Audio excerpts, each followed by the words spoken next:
Hey everyone, today we're going to talk a little bit about care sheets, care videos, and care guides and stuff with that.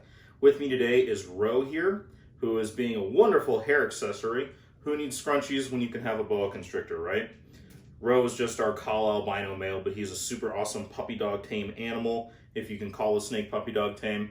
But anywho's, let's get to this stuff, right?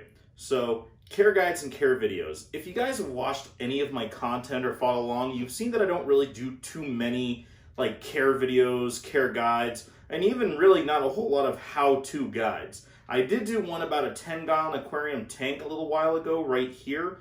And the reason why I did that one is because while I don't necessarily think 10-gallon aquarium tanks are the best tanks to use for a lot of different snake species, specifically ball pythons, but after helping someone on their grand opening when they opened a new reptiles store, I realized that that's how a lot of people, and partially myself included, get started in snakes. You know, they usually have a spare 10 or 20 or 29-gallon aquarium laying around, and that's where people usually get started on. And because ball pythons are so popular, that's usually a lot of people's first time snake. What are you doing, buddy?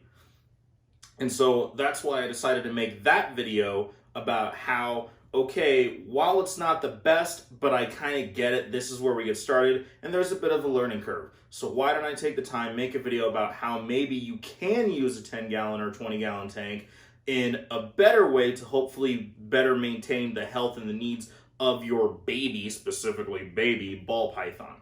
So back to care guides and care videos about why I don't exactly like to do that. That's because they're a bit of a touchy subject, because it's a bit of a spectrum when it comes to taking care of animals. While everything needs to be met, humidity, temps, gradients, UVB, substrate, everything like that needs to be dialed in correctly to make sure that your animal is healthy. There's no one guaranteed way that's how it should be done. Substrate can vary depending on where you live, the room that it's in, the type of heat that you use can vary depending on where you are, your room setup, things like that. All these things are a little bit different. Plus, a lot of the information that I have now gone through and gathered, and I'll talk about these in a second right here, that aren't necessarily the best for them. There are some that are good information here that everyone can agree, yeah, that's correct, but there's also some information that somehow became like an industry standard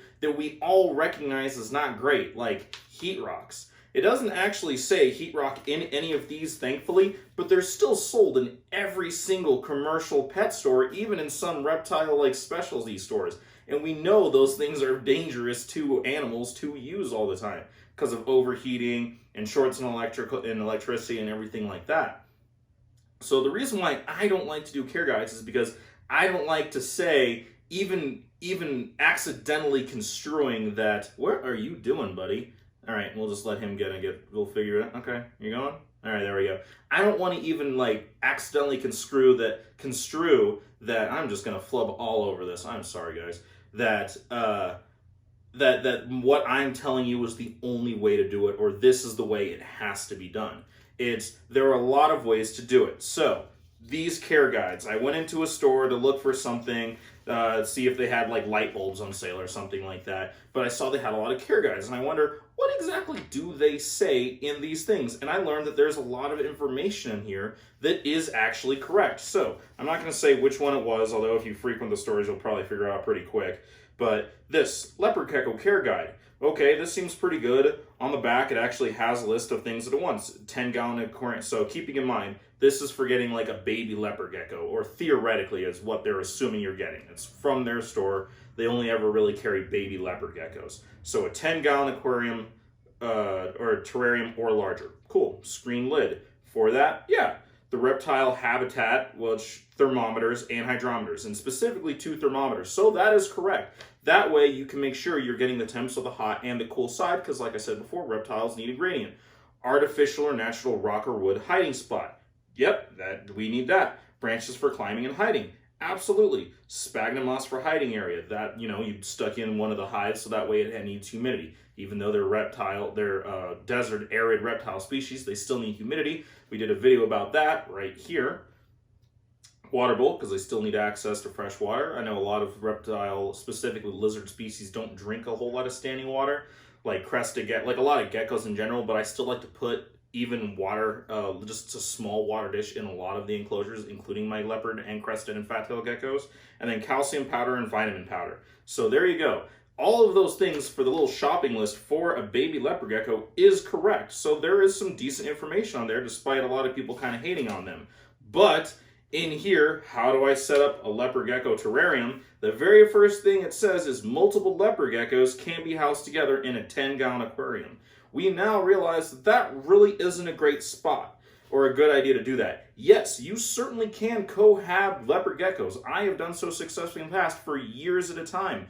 But to do that properly, and I will do a whole video about cohabiting different species, but I'm not going to get too specific about it, but you need a larger area. You need multiple hides. You need multiple areas for basking and for humidity and all these other things, so that way they can kind of have their own separate spaces and get away from each other if they want to. So I'm not going to go through all of these, but every single one of these does have accurate and good information. And hopefully you guys are actually able to follow on with what I'm saying, and I'm not just sitting here staring at Ro for whatever reason why he's deciding to do this. But the reason why I don't like to do care guides again is because there is some good and some bad information, and everybody kind of has their opinions about what the best thing is. I want to be part of the research about the individual animals that you guys want to end up keeping. I don't want to be the only video that you guys watch and go, okay, cool, that's what I need. That's why I don't really do them. That's why I do the species spotlights, because that way it's talking a little bit more specifically about the individual species, a little bit about their needs, more about their personality, where they come from, the type of animal they are, more so than just how to take care of them. But do you guys think I should be doing care videos for you guys? If you think so, let me know down in the comments. Hit me up. You know, do you want to hear that?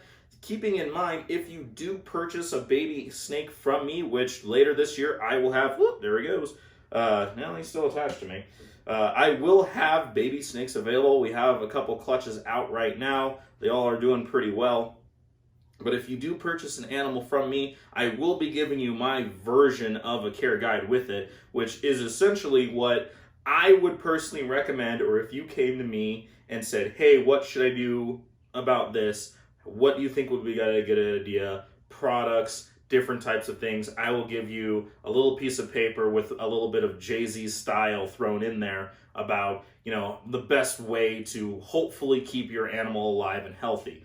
Always keeping in mind, you can 100% always come back to me. Where are you going, Ro? Okay, felt like he was going down my back. Sorry, guys. But anyway, what do you guys think about the care guides and videos? Like I said, I know a lot of these commercial ones are fairly controversial, especially to like the longtime reptile keepers out there.